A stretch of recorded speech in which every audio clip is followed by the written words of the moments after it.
High, তোমাদের দেখিয়েছিলাম আমার গাছে অনেক চেরি ফুল ফুটেছিল। সেই গাছগুলো দেখো এবারে মারা যাচ্ছে। আর মারা গেলেও কী হবে, এটা কিন্তু এখনও ফুল দিয়ে চলেছে।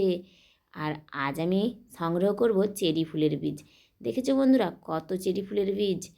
এইগুলোই আবার পরের বছর গাছ হয়ে যাবে।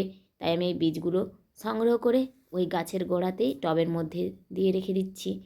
দেখেছো কত সুন্দর বীজগুলো, ফুলের থেকেও যেন বীজগুলো দেখতে আরও সুন্দর। তোমাদের কার কার বাগানে চেরি গাছ রয়েছে জানিও। আর কে কে চেরি ফুলের বীজ এইভাবেই সংগ্রহ করে রেখেছো তাও জানিও। দেখো আমি যদি এগুলোকে এক বছরের জন্য রেখে দিই তাহলে কোথায় রাখবো, খুঁজে পাবো কি পাবো না তার তো কোনো ঠিক নেই। তার থেকে বাবা টবেই দিয়ে দিলাম, ওখানেই থাকবে, ওখানেই চারা বেরিয়ে যাবে।